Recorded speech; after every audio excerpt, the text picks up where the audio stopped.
En pensamiento la palabra de Dios en el libro de Romanos, Romanos capítulo 1, versículo 1.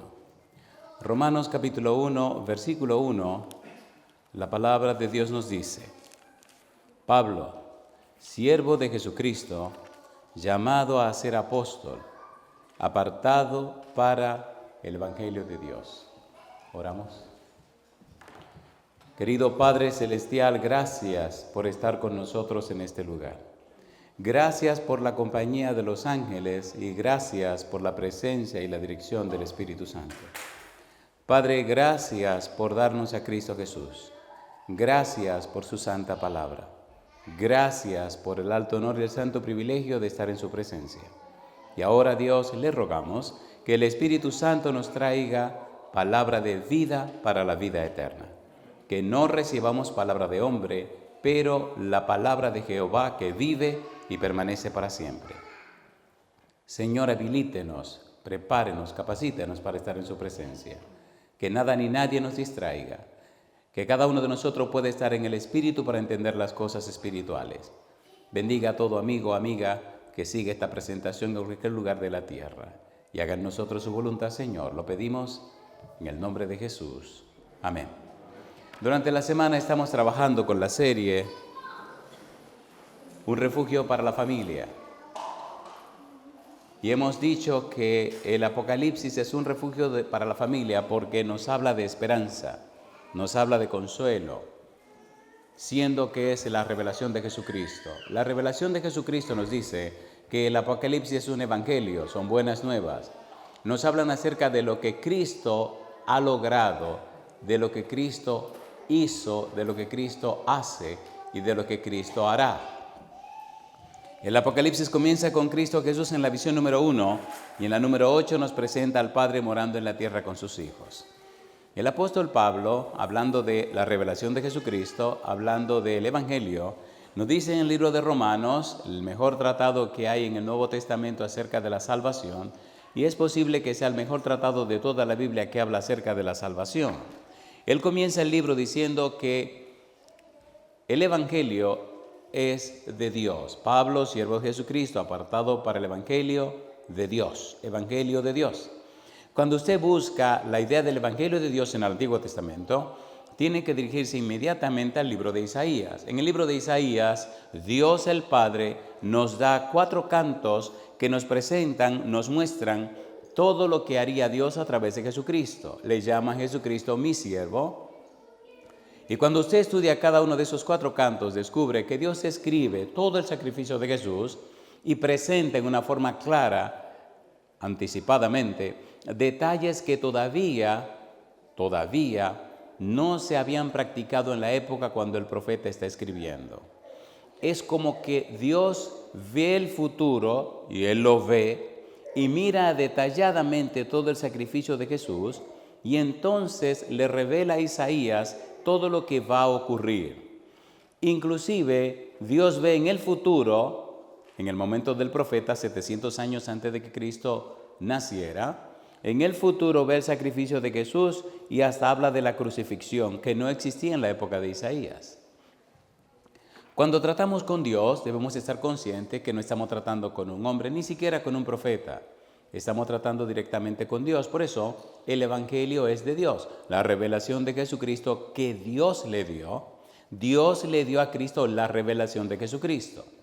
En el libro de Hebreos capítulo 1, versículo 1 dice: Dios, habiendo hablado muchas veces y de muchas maneras en otros tiempos a los padres por los profetas, en estos postreros días nos ha hablado por el Hijo, a quien constituyó heredero de todo y por quien asimismo hizo el universo. Dios nos ha hablado a través de Jesús. En 2 Corintios capítulo 5 dice que Dios estaba con Cristo reconciliando al mundo consigo. Dios no tiene que reconciliarse con el mundo porque Dios no ha pecado ni ha fallado.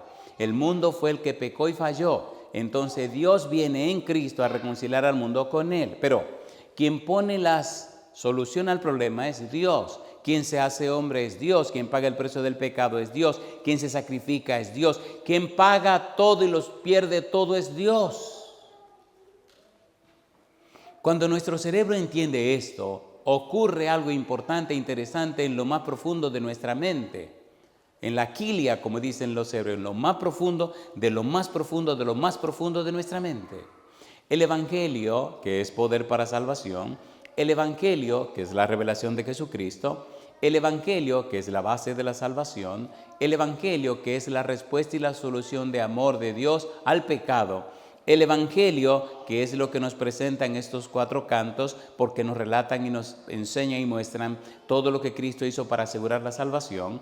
El Evangelio es la manera como Dios responde al pecado y a la naturaleza humana. Cuando Adán y Eva pecaron y Dios vino a hablar con ellos, estableció la enemistad entre la mujer y la serpiente, entre la simiente de la mujer y la simiente de la serpiente. Toda la carga del pecado de la humanidad cayó sobre la simiente de la mujer. Cristo es el Cordero apartado de Dios para el sacrificio.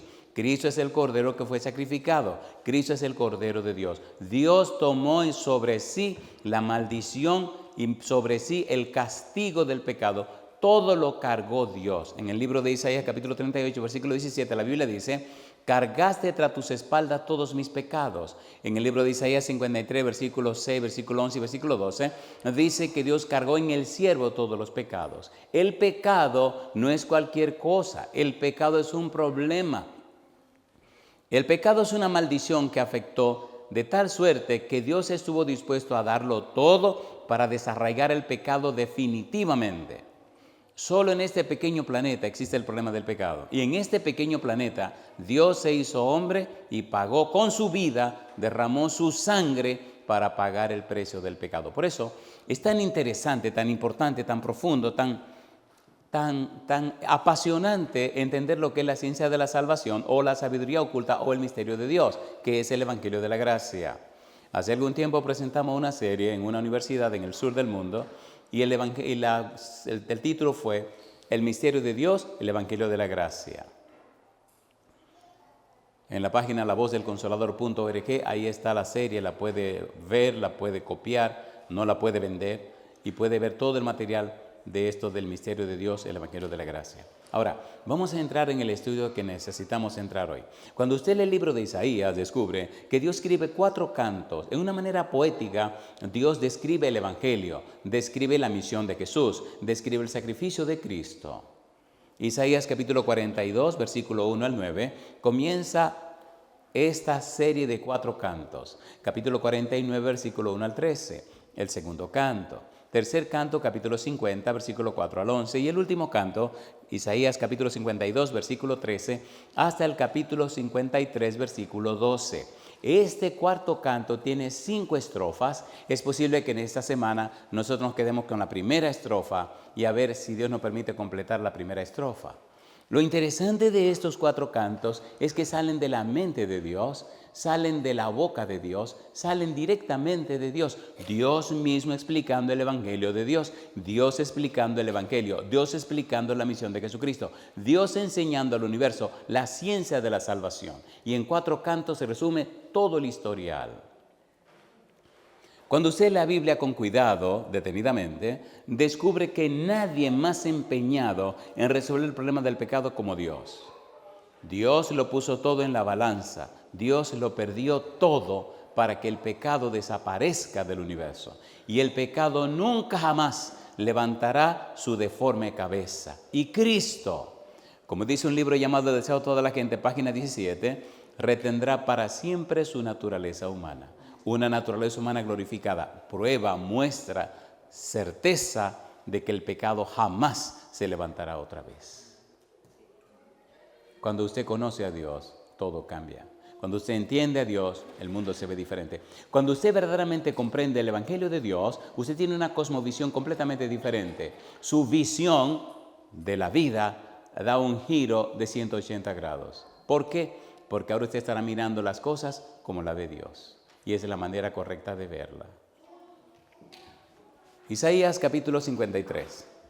Veamos rápidamente, en forma resumida, esto de estas 5 estrofas. Cuando usted quiere leer las 5 estrofas de este último canto, tiene que leer Isaías capítulo 52, versículo 13 al 15, estrofa 1, capítulo 53, versículo 1 al 3, segunda estrofa, capítulo 53, versículo 4 al 6, tercera estrofa, capítulo 53, versículos 7 al 9, cuarta estrofa, y capítulo 53, versículo 10 al versículo 12, la quinta estrofa. Recuerde, nos interesa la primera estrofa, capítulo 52, versículo 13 al 15. Ponga cuidado, por favor, porque Dios en su sabiduría, Dios en su maestría, Dios en su grandeza, Dios en su manera profunda de hacer las cosas, nos presenta en la primera estrofa un resumen de todas las estrofas. La manera como Dios habla, la manera como Dios inspira, la manera como Dios expresa, es una forma tan profunda, es una forma tan maravillosa, es una forma tan elegante, es una forma tan sencilla que asombra. Por ejemplo, 3 palabras pueden resumir lo que pasa en esta primera estrofa. Versículo número 13, revelación. Versículo número 14, el Señor presenta nada más y nada menos que en el versículo número 14, lo que fue la experiencia del Señor Jesús. Lo que fueron la humillación del Señor Jesús. Y versículo número 15, la exaltación de Jesús. Ahora, mire usted con cuidado, rapidito, Isaías capítulo 53, versículo 13, versículo 14 y versículo 15. Primera estrofa, a ver hasta dónde podemos llegar. Esto es tan apasionante y tan interesante porque estamos trabajando con lo que dijo Dios, con lo que mostró Dios. Hay un capítulo en la Biblia que es sobre todo capítulo, Isaías capítulo 53. Isaías 53 es el más alto monte en todos los montes de la teología que presenta la Biblia. Si usted entiende Isaías 53 y lee el libro de Romanos, usted tiene en la mano una pieza valiosa. Alguien dijo que si se pierde toda la Biblia y solo queda Romanos, es suficiente para explicar la salvación. Y alguien dijo que si se pierde todo el libro de Romanos también y solo queda el capítulo 8 de Romanos, es suficiente para explicar la salvación. Pero si usted combina el capítulo 53, el capítulo 8 de Romanos, usted tiene un tesoro que no hay manera de valorarlo. Es sumamente importante, hágalo. Isaías capítulo 53, Romanos capítulo número 8. Isaías 52, versículo 13 al 15. Mire lo que dice. ¿Cómo dice el versículo 13? Isaías 52, versículo 13. ¿Cómo dice el 13? He aquí mi siervo. ¿Qué dice ahora? Será prosperado, será enaltecido. ¿Y qué dice ahora? Y exaltado. ¿Y qué dice el Señor? Y será puesto ¿cómo? Muy en alto. Ya veremos que el profeta está hablando lo que Dios mostró de algo alto, muy alto, altísimo. Es el mismo Dios que está hablando. Está hablando de mi siervo, y ese siervo es el Mesías, y ese siervo es Cristo Jesús. Y ese siervo, como vimos hace unos días, Dios lo llamó desde el vientre, desde las entrañas de la mujer, mostrando y anunciando 700 años antes cómo nacería Jesús. Mi pregunta, ¿nació Cristo del vientre de María, sí o no? A ver, ¿sí o no? ¿Le anunció Gabriel que Jesucristo estaría en el vientre de María? Sí. Versículo 31 de San Lucas capítulo 1 dice, en tu vientre, lo que será engendrado en tu vientre será inspirado, será hecho por la obra del Espíritu Santo. Quedémonos en este versículo 13 rapidito y vamos a empezar a trabajar ahí, a ver todo lo que el tiempo nos pueda dar. Isaías capítulo 52, versículo 13. Dice, he aquí mi siervo. Cuando usted busca el significado de la frase, he aquí, significa pongan atención, significa estén atentos, significa concéntrense en lo que voy a decir. Dios está diciendo, por favor, no se distraigan, por favor, pongan atención, por favor, entiendan. He aquí, lo que les voy a decir ahora es algo tan grande, tan glorioso, que ni se imaginan lo que van a recibir. He aquí, despiértense, he aquí, les hablaré. La misma palabra o la misma frase que se utiliza en el capítulo 52, versículo 13, he aquí, se repite la misma frase en 4 ocasiones más en el Antiguo Testamento. Por ejemplo, en el libro de Zacarías, capítulo 3, versículo 8, Dios nos habla de el siervo. En el capítulo número 6, versículo 12, nos habla de un varón. En el capítulo número 9, versículo 9, nos habla de el rey. Y en el capítulo de Isaías, capítulo 40, versículo 9, nos habla de Dios. Todos estos perfiles se refieren al Mesías.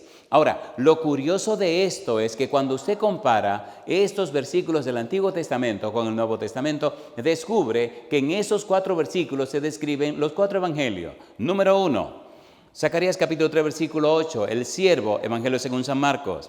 Zacarías capítulo 6, versículo 12, el varón, evangelio según San Lucas. Zacarías capítulo 9, versículo 9, el rey, evangelio según San Mateo. Isaías 49, Dios, el evangelio según San Juan. Llama la atención cómo Dios en su sabiduría nos va mostrando los perfiles de Jesús para que nosotros entendamos. Escuche, si a usted le interesa tener un conocimiento más profundo de Jesús contenido en un solo volumen, además de la Biblia, lea un libro que se llama El deseado de todas las gentes. Usted puede entrar a Google o entrar al internet donde usted quiera y pone El deseado de todas las gentes, PDF o PDF, y consigue el libro en inglés o en español o en otros idiomas completamente gratis. No estoy vendiendo el libro. Y cuando usted tiene ese libro, El deseo de toda la gente, está teniendo una obra que es la número 1 entre 10,000 obras que hay en el Congreso de los Estados Unidos. La biografía de Jesús como El deseado de toda la gente muestra y presenta toda la historia hermosa del Señor Jesús de una forma bien abreviada. Son casi 800 páginas, pero una forma bien interesante acerca de la vida de Jesús. Cuando empecé a leer la Biblia, siendo un adolescente, leí este libro. En realidad hay 5 libros que les recomiendo si quiere tener un comentario bíblico. El primero se llama Patriarcas y Profetas, segundo, Profetas y Reyes, tercero, Deseado de todas las gentes, cuarto, Los Hechos de los Apóstoles, y el quinto se llama El Conflicto de los Siglos. Si usted lee esos 5 libros, va a tener una idea general de todo lo que es la historia bíblica y la historia de la humanidad. Que se lo repita, muy bien. Patriarcas y Profetas, Profetas y Reyes, Deseado de toda la gente, Los Hechos de los Apóstoles y El Conflicto de los Siglos. Ponga esos títulos en la internet y consigue esos 5 libros completamente gratis. Y no tiene nada que pagar. Bueno, lea El Deseado de toda la gente si le parece muy pesado leer todos esos libros, porque hay varios miles de páginas entre esos 5 libros. Pero por lo menos Deseado de toda la gente. Volviendo otra vez al libro de Isaías, a la primera de las 5 estrofas, encontramos que dice, he aquí, pongan atención, he aquí, concéntrense, he aquí, no se distraigan, he aquí, y entonces dice Dios, mi siervo. La idea de mi siervo en la mentalidad hebrea, en la mentalidad de Dios, con relación a Isaías que está recibiendo la revelación, significa alguien que realiza un trabajo duro en obediencia a su amo. ¿Qué cosa es un siervo? Alguien que realiza un trabajo duro en obediencia a su amo. El Dios Hijo se somete al Dios Padre. El Dios Hijo Jesucristo se somete al Dios Padre para hacer un trabajo duro. Y yo le pregunto, ¿fue duro o no fue dura la redención nuestra? A ver, ¿fue dura o no fue dura? Fue tan dura que veremos en algún momento que a Cristo le dieron una paliza tan grande, le dieron tantos golpes que quedó completamente desfigurado. Tan desfigurado que se quitó la imagen humana y no se sabe qué era lo que se parecía de tantos golpes que le dieron. Fue un trabajo no duro, fue un trabajo durísimo. Si nosotros, como dice la sierva de Dios, reflexionáramos un poco más acerca de las escenas finales de la vida de Jesús, nuestra vida cambiaría. Porque hay una ley que se llama la ley de la transformación, la ley de la contemplación, la ley de mirar.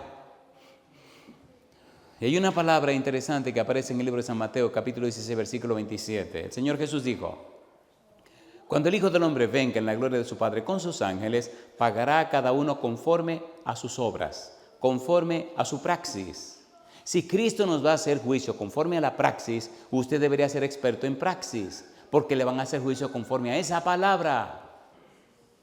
Cuando entendemos la palabra praxis, descubrimos que la praxis es una idea o un concepto que aprendemos, lo tomamos en cuenta y lo aplicamos a nuestra vida de tal manera que empezamos a vivir conforme a esa idea, a ese concepto, a ese conocimiento. La praxis es una acción que tiene su fin en sí misma y no produce ningún objeto ajeno a su propia naturaleza.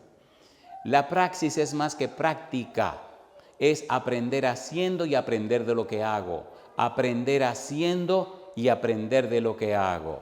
Si el Señor Jesús nos va a juzgar conforme a la praxis, deberíamos estar conscientes que la praxis es parte integral, es fundamental en nuestra vida.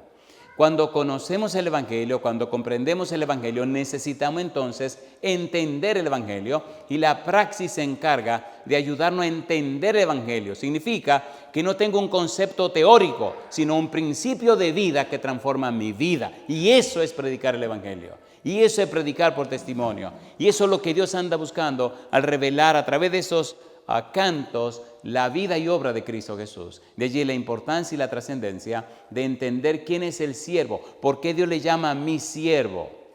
El siervo es alguien que realiza un trabajo para su amo, pero es un trabajo duro, un trabajo que le costó a Jesucristo, le costó todo. Y él estaba muy consciente de todo lo que le costaría. Ya hablamos, usted debe recordar que hablamos del título Hijo del Hombre, donde Cristo presenta un perfil como un ser divino y un perfil como ser humano. El perfil como ser humano nos habla del siervo sufriente. Cristo sacrificándose por la humanidad. Cristo consciente de todo lo que le va a ocurrir. Consciente que le iban a dar golpes, consciente que le iban a crucificar, consciente que le iban a flagelar, consciente de todos los sufrimientos que le esperaban.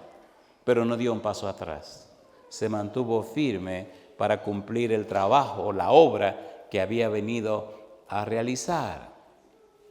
Cuando la Biblia emplea el término siervo para hablar de alguien que sirve a Dios, tiene connotaciones elevadas. Cuando Dios dice mi siervo, no está hablando de un esclavo común y corriente. Cuando Dios dice mi siervo, está hablando de una persona que Él distingue, que Él levanta. Está hablando de alguien que Él exalta. Cuando Dios dice mi siervo, es como cuando dice bienaventurado. Una persona bendecida, una persona exaltada, una persona reconocida por Dios con una misión especial y una misión distinta. Cuando usted es un siervo de Dios, levante la cabeza, porque usted está por encima del común del pueblo. Por ejemplo, la Biblia llama siervo a Abraham, Génesis capítulo 26, versículo 24. Llama siervo a Isaac, Génesis capítulo 24, versículo 14. La Biblia llama siervo a Jacob, Ezequiel capítulo 28, versículo 25. La Biblia llama siervo a Moisés, Éxodo capítulo 14, versículo 31. Llama siervo al rey David, segunda de Samuel capítulo 3, versículo 18. Llama siervo a Josué, Josué capítulo 24, versículo 29. Llama siervo a Elías, segunda de Reyes capítulo 10, versículo 10. Llama siervo a Isaías, Isaías capítulo 20, versículo 3. Y llama siervo a Job, capítulo 1, versículo 8. Cuando usted mira esto, usted se sorprende y maravilla de que Dios a estos hombres que Dios llamó, le llama siervo. Mi pregunta, ¿le gustaría ser un siervo de Dios? ¿O una sierva de Dios? Si usted es un siervo de Dios o una sierva de Dios, significa, Éxodo capítulo 21, versículo 1 al 6, que usted voluntariamente aceptó, accedió a amar a Dios y vivir solo para Él. Y yo digo, alabado sea el nombre de Dios. Una pregunta les hago, ¿es lindo eso o no es lindo? ¿Es lindo o no es lindo? Cuando descubrimos quiénes somos, cuando descubrimos quién nos ha hecho ser el Señor, cuando descubrimos quién soy, de dónde vengo y a dónde voy, la vida cobra otro color. Usted ya no se mide con las cosas, usted se mide con la belleza, la elegancia y la profundidad de Cristo Jesús, el siervo de Dios. Alabado sea su nombre. ¿Es lindo o no es lindo eso? ¿Es lindo o no es lindo? Y entonces se le dispara la salud, y entonces se le dispara todo lo bueno, y entonces la vida tiene sentido. Yo digo, alabado sea el nombre de Dios. Cuando miramos a Jesús como el siervo de Dios y buscamos en la Biblia detalles de la vida de Jesús, descubrimos cosas maravillosas. Por ejemplo, hablemos un poco de los perfiles de Jesús como el siervo de Dios. Filipenses capítulo 2, versículo 6. Vamos rapidito. Filipenses capítulo 2, versículo 6. ¿Qué dice el versículo 6? Filipenses capítulo 2, versículo 6. Estamos partiendo de la premisa de que usted cree a Dios, cree en la Biblia y cree en lo que Él dice. ¿Es correcto esto o no lo es? ¿Cuántos creen a Dios? ¿Pueden levantar la mano? ¿Lo que le creen a Dios? ¿Seguro que usted le cree a Dios? ¿O usted sigue creyendo en Dios? Póngase en pie si usted le cree a Dios. Póngase en pie conmigo, por favor. Póngase en pie. Pastor, ¿cuál es la diferencia? Creer en Dios significa que usted cree en lo que otro dijo acerca de Él, lo que escribió, lo que anunció. Creerle a Dios significa que usted está teniendo una experiencia personal con Dios. Déjeme ponérselo así. En el libro de Job, capítulo 42, versículos 5 y 6, Job dice: de oídas te había oído, mas ahora mis ojos te ven. Y me aborrezco y arrepiento en polvo y ceniza. Ponga cuidado. Mi pregunta, no responda corriendo porque se va a equivocar. ¿Conocía Job a Dios? Qué bueno que no respondieron. Job había oído acerca de Dios, creía en Dios, pero no había conocido a Dios. Ahora, después que Job está enfermo y se defiende y acusa a Dios y discute con Dios y se excusa y presenta todos sus argumentos, entonces, después que pelea con los amigos, viene Dios y se le presenta. Job capítulo 38.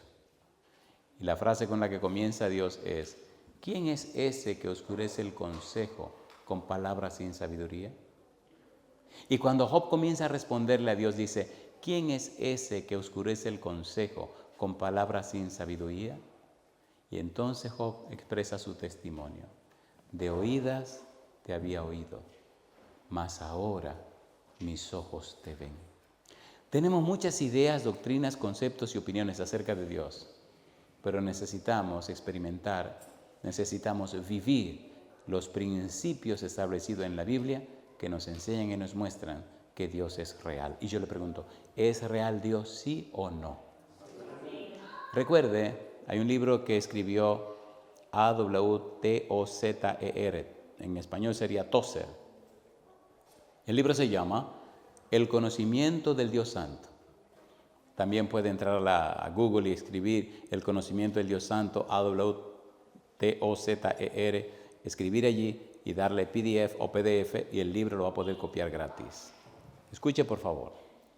En ese libro el autor dice que nuestro estilo de vida, nuestra forma de ser, como vivimos, dice cómo es el Dios que nosotros adoramos. Usted no puede divorciar la vida que vive de la experiencia que tiene con Dios. Cuando usted conoce a Dios, cuando usted se entrega a Dios, el Espíritu Santo viene y transforma su vida. ¿Es verdad o no es verdad? ¿Es verdad o no es verdad? ¿Es verdad o no es verdad? Por tal razón estamos hablando de una experiencia con alguien, el Dios Todopoderoso. Una experiencia con el Redentor, una experiencia con el Hacedor, una experiencia con aquel que pagó un alto precio para tu salvación y para mi salvación.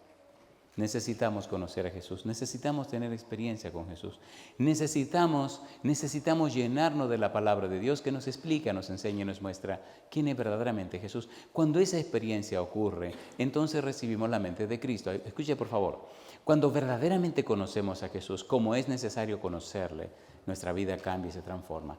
Cuando Job le dijo a Dios eso, la gente se queda maravillada. Y todavía hay mucha gente que se pregunta, ¿de qué se arrepintió Job? Si Dios dice de Job que era un varón perfecto, temeroso y apartado del mal. ¿Cómo es eso? ¿De qué se arrepintió? La palabra arrepentimiento en la connotación de Job significa mi mente cambió.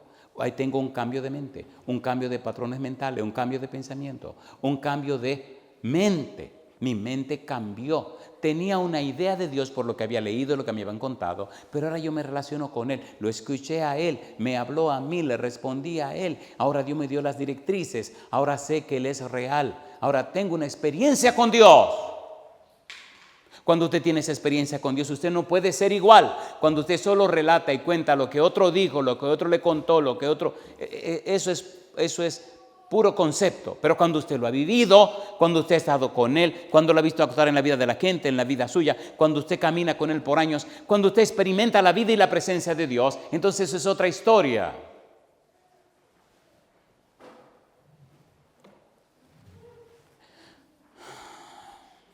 Filipenses capítulo 2, versículo 6. Hablemos de Jesús, los perfiles de Jesús. ¿Quién es Jesús? Ese siervo de Dios, el Mesías, el Cristo, en griego. ¿Quién es Jesús? Filipenses capítulo 2, versículo 6. ¿Cómo dice el versículo 6? ¿Cómo dice? El cual siendo en forma de Dios, ¿qué dice ahora? No estimó el ser igual a Dios como cosa a que aferrarse. Este siervo de Dios, ¿quién es? Una persona que es igual a Dios. ¿Lo dice o no lo dice? ¿Lo dice o no lo dice? ¿Lo dice o no lo dice? ¿Por qué Cristo es igual a Dios? Porque es un ser divino. En San Juan 10:30 dice, yo y el Padre uno somos. Se pueden sentar, gracias. Perfiles del Señor Jesús. Colosenses capítulo 1, versículo número 15. ¿Qué dice Colosenses 1:15? ¿Por qué estamos usando estas citas de la Biblia? Recuerde, estamos usando el método bíblico, gramático, descriptivo. ¿Qué dice el versículo 15? Colosenses capítulo 1, versículo 15 dice, Él es la imagen de Dios. ¿Lo dice o no lo dice? ¿Y qué sigue diciendo? Colosenses 1:15. Él es la imagen del Dios invisible, el primogénito de toda creación. ¿Qué significa primogénito de toda creación? ¿Que fue el primer creado? No. Que es la esencia misma de lo que se crea. Cristo es el creador. En el principio era el verbo y el verbo era con Dios y el verbo era Dios. Todas las cosas por Él fueron hechas y sin Él nada de lo que ha sido hecho fue hecho. Ahora mire el versículo 16 del libro de Colosenses capítulo 1. ¿Qué dice el versículo 16? ¿Cómo dice? ¿Cómo dice? Porque en Él fueron creadas, ¿qué cosa? Todas las cosas, las que hay en los cielos y las que hay en la tierra. ¿Qué dice ahora? Visibles e invisibles, sean tronos, sean dominios, sean principados, sean potestades. Todo fue creado por medio de Él y para Él. Y dice el versículo 17, ¿qué cosa? Y Él es antes de todas las cosas y todas las cosas en Él subsisten. Existe antes de todo, es el creador de todo. Él lo hizo todo. ¿Quién se hizo hombre? Jesucristo. ¿Por qué murió Jesucristo? Por usted y por mí. Mi pregunta entonces, ¿soy valioso a la vista de Dios, sí o no? ¿Sí o no? Levante la cabeza. En estos días me decía Andresito, está leyendo un libro. Dice, mira papi, aquí hay un testimonio de la ciencia que dice que hay un meteorito tan grande y tiene tanto oro que es una cosa increíble. Cosa linda, mamá. ¿Tiene Dios crisis económica? A ver, ¿tiene Dios crisis económica? ¿Tiene Dios crisis económica? ¿Le falta dinero a Dios? Entonces, ¿por qué somos tan especiales? Dios no tiene crisis. Y yo le pregunto, si Dios aceptó que Cristo muriera por usted, ¿qué cosa usted necesita que Dios no le pueda dar?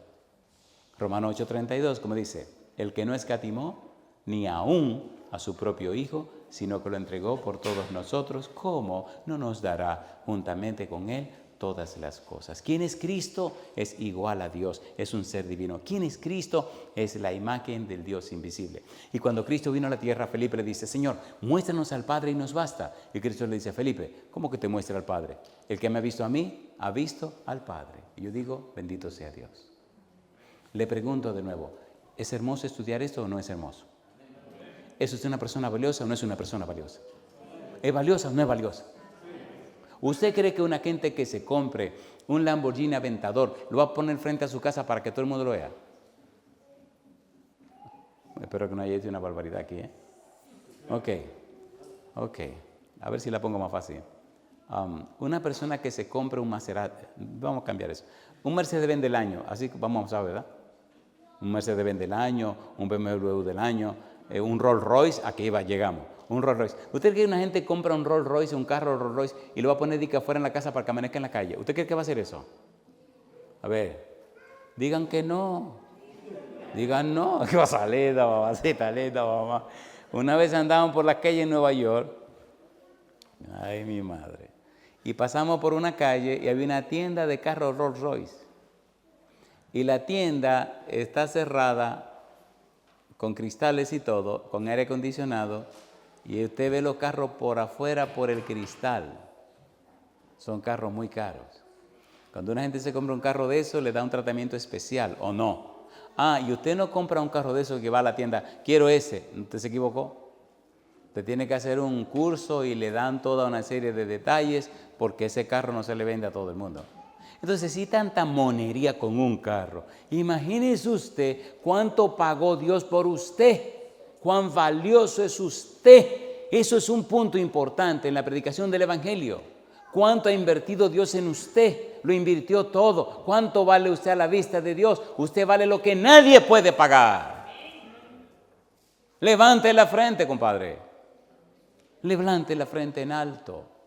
Cristo murió por usted. Dios lo pagó todo en Cristo Jesús. He aquí mi siervo. ¿Quién es ese siervo? Uno que es igual a Dios porque es un ser divino. La imagen misma de su sustancia. El creador de todas las cosas. Y yo le pregunto, ¿le ama a Dios a usted o no le ama a Dios? ¿Le ama o no le ama? Cada mañana cuando usted abra los ojos, diga la primera frase: Señor, gracias por confiarme la vida otra vez. Que Dios nos confíe la vida a nosotros. ¿Eso es un milagro? ¿Puede haber un milagro más grande que ese?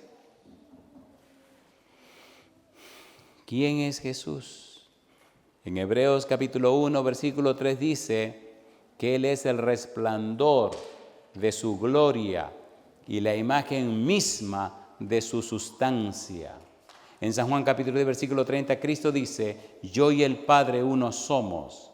Y en Filipenses capítulo 2, versículo 7, dice que tomó forma de siervo. Vamos a leer esa cita rapidito. Filipenses capítulo 2, versículo 7. ¿Cómo dice el verso 7? Filipenses capítulo 2, versículo 7. ¿Cómo dice? ¿Cómo dice? Sino que se despojó, ¿cómo dice? A sí mismo, tomando, ¿qué dice ahora? Tomando forma de siervo. ¿Y qué añade? Hecho semejante a ¿quiénes? A los hombres. El todopoderoso creador tomó semejanza de siervo, se hizo siervo y vino y se hizo hombre. Y aquí viene mi pregunta. ¿Pagó Cristo un alto precio para que usted sea salvo, para que alcance la salvación, sí o no? ¿Es correcto aceptar lo que Cristo pagó para que alcancemos la salvación? Sí. No nos miremos a nosotros mismos, aprendamos a mirar a Dios. No nos miremos a nosotros mismos, aprendamos a mirar a Cristo. Recuerde que decíamos, Isaías 45, 22, Dios dice: mirad a mí todos los términos de la tierra, porque yo soy Dios y no hay más.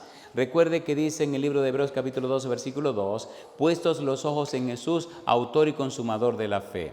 En el monte Or, cuando las serpientes comenzaron a picar al pueblo porque estaba protestando y la gente empezó a morir, Moisés le preguntó a Dios: ¿y qué hacemos? Y Dios le dijo: hazte una serpiente de bronce, ponla en un asta, en un palo y levántala.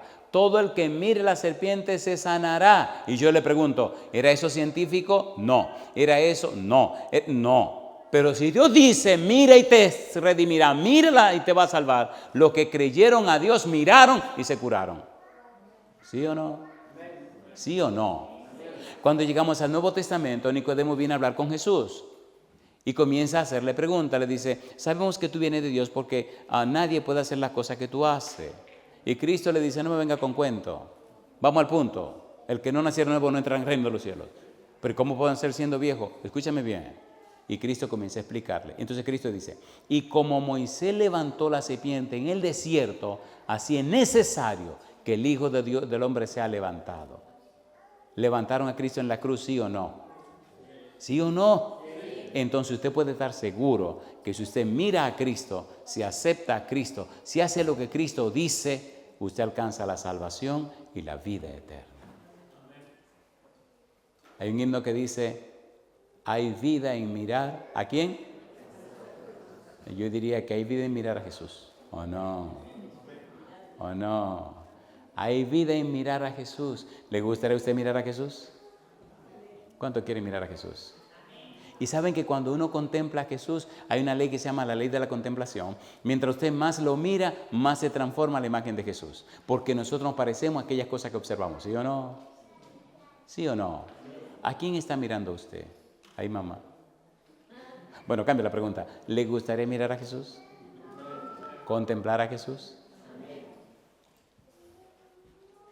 Dice un himno: la Biblia nos habla de Cristo y de su muerte en la cruz. Su santa palabra ha dicho que Él pronto vuelve en luz. Y viene el coro y dice: ¿te hallas listo a encontrar al Señor? Lo haces todo con fe, con amor. Has peleado por fe la batalla del bien.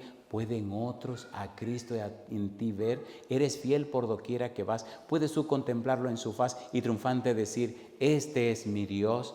¿Puedes tú comprender al Señor? ¿Le gustaría que cuando le vean a usted vean a Jesús? A ver, ¿sí o no? Que cuando le oigan a usted, oigan a Jesús. ¿Le gustaría o no le gustaría? Esta mañana, en la reunión, tomamos una decisión. Y agradezco que el pastor ya me mostró una lista. Y es que vamos a orar para que toda persona que necesite entregarse a Cristo Jesús en este campamento lo haga. ¿Están de acuerdo que ratifiquemos ese derecho? ¿Cuántos están de acuerdo?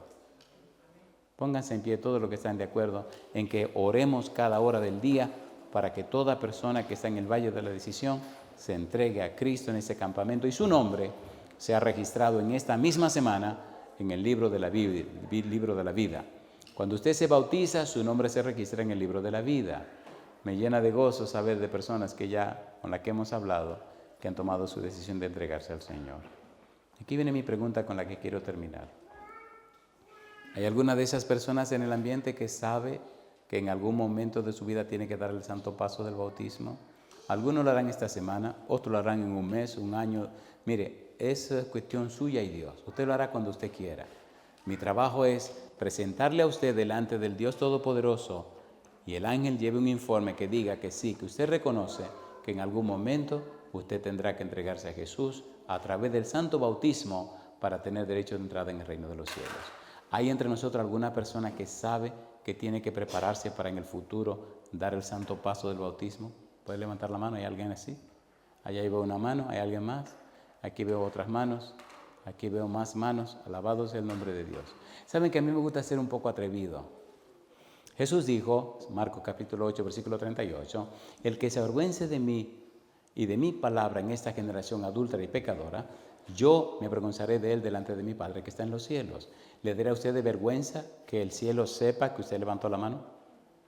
¿Le dará vergüenza? No. Así que vamos a ver si es verdad. Hay una cámara allá al fondo que me está mirando y lo va a ver a usted también. Oiga bien, se van a asustar y que bueno, ojalá se asusten. ¿Se atreve usted a pararse aquí al lado mío, subir aquí conmigo y mostrarle el rostro a ese lente para que el mundo entero sepa que hoy usted dijo, bueno, yo me voy a preparar para pertenecer a la familia de Dios, para tener derecho a entrar en el reino de los cielos, para ser un hijo de Dios por la eternidad? ¿Le daría vergüenza eso a usted? Pues entonces venga aquí arriba conmigo. Venga aquí arriba conmigo, póngase a mi lado y vamos a dejar que el lente nos vea y el universo, el mundo entero sepa que usted tomó esa decisión hoy. Muy pronto este video se va a poner en una página en internet para que todo el mundo lo vea. Levántese con nosotros, alabado sea Dios, y miremos de frente ese lente. Una vez estábamos en Houston, esta historia no me canso de contarla. Estábamos en Houston y un señor pasó al frente.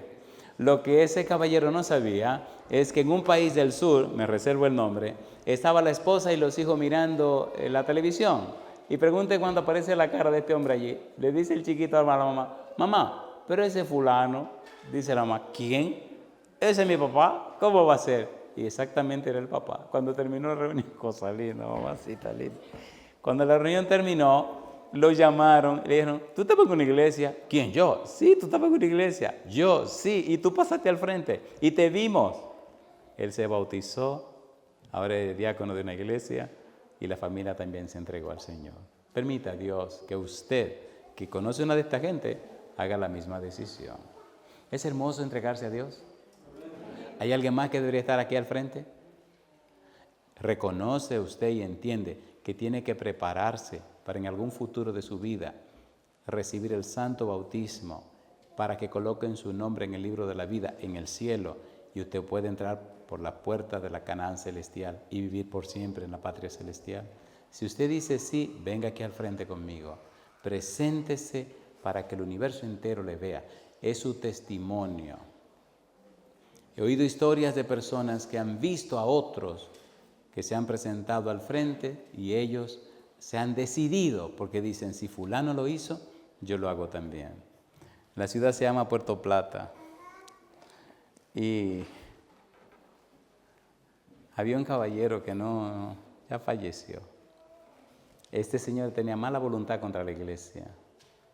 Había pasado un incidente 30 años atrás y impidió que la esposa volviera a la casa, a la iglesia. La situación había sido bien fuerte. Y cuando llego de pastor a ese distrito, me dicen, hay un señor que se llama fulano de tal, que no quiere saber de la iglesia, porque pasó algo así, así, así, así.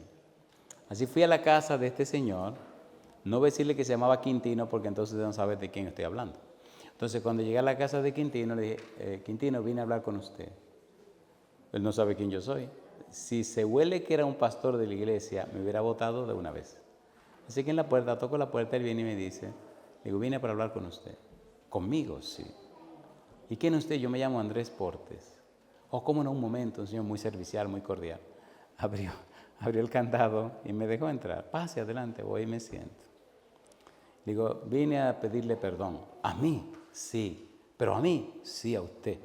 ¿Pero cómo va a ser si hace 30 años pasó un incidente así, así, así? Y entonces yo vine a pedir perdón por ese incidente como si lo hubiera hecho yo. Pero cristiano, no haga eso. Sí, sí, sí. Yo estoy sentado y él está sentado también. Digo, si usted quiere, yo hasta me arrodillo aquí mismo para pedir perdón. No. Digo, no. Quintino, espérese, déjeme. No. Cristiano. Y se asustó el hombre. Bueno, ahí empezamos una amistad. Nos hicimos amigos. Yo iba a su casa, hablaba con él. No le hablaba de asuntos de religión ni nada de esas cosas. Le dije que yo era el pastor de la iglesia. Y empezamos una linda amistad. Un día me enfermé y pregunté quién apareció en mi casa. Quintino. Cosa linda, Señor. El amigo vino a la casa, se quedó un rato conmigo, hablamos. Recuerdo, hay muchos lugares en mi país donde existen lo que se llaman los famosos motoconchos. ¿Saben lo que es eso? ¿No saben? Son personas que tienen motores y son como taxis. Usted tiene que engancharse atrás. Y cuando usted se monta, le pregunta, ¿lo quiere con aire o sin aire? Y usted dice sin aire, o usted dice con aire. Cuando usted dice con aire, van ¡vum! Rapidísimo. Cuando usted dice sin aire, lo llevan despacio. Así que Quintino vino sin aire a visitarme en un motoconcho. Y después que hablamos y todas las cosas, me dice, va a tener que orar usted porque yo no sé hacerlo. Como no, oramos. Y cuando se va, cosa linda, mamá. Hace así, me entra un papelito en la camisa, me da un abrazo y me dice, yo soy su amigo, y se va. Bueno, pues lo despido, se va, me quedo, y me dice mi esposa, mira qué cosa extraña, gordo, él que y viene y te visita. Digo, esto es cosa de Dios. Bueno, y ahí seguimos hablando, ¿y qué me acuerdo yo el papelito este? Al otro día, cuando mi esposa toma la camisa para lavarla, pregúnteme tremendo papelito que había ahí adentro. Ahora, oiga lo lindo. Por el trato, la amabilidad, la amistad y todo, Quintino acepta que su esposa Silvia venga a la iglesia. El trato, la amistad y Quintino acepta que ella siga viniendo y hasta acepta que Silvia se bautice. Por el trato y la amistad, Quintino un día me dice, quiero decirle algo. Un tipo de esas señoras, personas mayores de hace muchos años que son así. Dice, yo también me voy a bautizar con Silvia. Ya habíamos leído la Biblia juntos y hemos estudiado la doctrina. Digo, no me diga. Porque hubo detalles en su vida personal que lo traté con mucha deferencia y con mucho cuidado. Cuando la hermana de Silvia oyó que Quintino se iba a bautizar, dice, ya Jesucristo viene. Ella tenía muchos años que se había ido de la iglesia y andaba quién sabe por dónde y había sido cristiana. Y cuando se aparece ella en la iglesia y le dice al anciano, a mí hay que bautizarme también.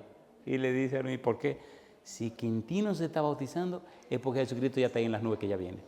Y yo no me quiero perder.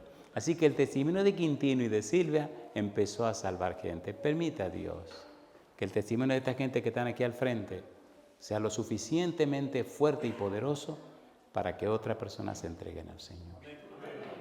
¿Ustedes se atreven que oremos en este fin de semana para que Dios toque a estas personas? ¿Se atreven a levantar la mano? Muy bien. Yo voy a pedir al pastor, si es tan amable, de que pase aquí al frente conmigo. Tenemos que hacer 2 oraciones. Oración número 1, tenemos que orar por cada una de las personas que pasaron al frente. Oración número 2, tenemos que orar por cada uno de ustedes. Y oración número 3, tenemos que orar por todos los que nos están siguiendo a través de la radio, la internet o la televisión. ¿Están de acuerdo conmigo? ¿Cuántos están de acuerdo que oremos por esos 3 grupos? Pastor, nos falta entonces el primer anciano. ¿Está aquí el primer anciano de la iglesia? ¿Puede venir con nosotros, hermano, por favor? Usted también va a cargar con su culpa. Venga para acá. ¿Es hermosa la Biblia o no es hermosa la Biblia? Uno de los gozos que le agradezco a Dios es que en todos los lugares y países donde vamos, puedo ver personas entregándose al Señor a través del santo bautismo. El micrófono no va a llegar hasta allá, así que ustedes van a tener que acercarse aquí conmigo. Vengan para acá, vengan y vamos a orar. Bien, vamos a dividirnos la culpa. Pastor, como usted es el pastor, usted va a orar por la congregación. El hermano anciano, usted va a orar. Mire, el lente de aquella cámara, yo no sé cómo lo va a ver con los ojos cerrados, pero va a tener que orar por toda la gente que está detrás de ese lente. ¿Le parece bien? Perfecto. Y número 3, me permiten orar por los que están aquí al frente. Bien. Entonces, pastor, ¿quiere comenzar usted con el grupo de aquí abajo? Y luego usted sigue con los que nos están siguiendo. Adelante, pastor. Vamos a orar. Querido Dios y amante Padre, en tu agenda tenía, Señor, este campamento marcado. Sí, Señor. Estamos aquí porque tu Santo Espíritu nos ha conducido aquí. Sí, Señor. Estamos aquí para aprender de ti, para escuchar tu palabra. Estamos aquí, Señor, para conectarnos con el cielo. Sí, Señor. Y, Señor, estamos seguros de que a lo largo de esta semana nos has hablado tú de diferentes maneras. Sí, Señor. En este momento esta oración se dirige especialmente por esta congregación, Señor. Sí, Señor. Que son hijos tuyos que un día ya han aceptado el Evangelio y lo han declarado públicamente por medio del bautismo. Sí, Señor. Y, Señor, por eso en este momento queremos pedirte que los puedas mantener en tus caminos. Sí, Señor. Que la llama pueda seguir ferviente dentro de ellos, oh Dios. Que nunca se puedan alejar de tus caminos y que puedan, Señor, esperarte con los brazos abiertos cuando tú regresarás. Sí, Señor. De ellos depende también el cuidado de las nuevas almas. Sí, por Señor. eso, Señor, dale el tacto, dale la valentía, dale el amor necesario para que ellos puedan acoger con los brazos abiertos a las personas que se integrarán en las filas de su iglesia, Señor. Sí, Señor. Por eso pedimos que el Santo Espíritu, Señor, nunca se aparte de ellos, de esta linda congregación, que hacen diferentes congregaciones una sola, la congregación de los cielos. Sí, Señor. Todo esto te lo pedimos en el nombre de Jesús. Amén, Señor. Amén.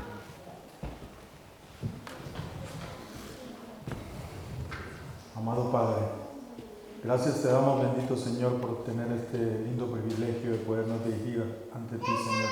Gracias a Dios. Primeramente, Padre, pidiéndote el perdón de nuestras faltas. Perdónenos, oh Dios.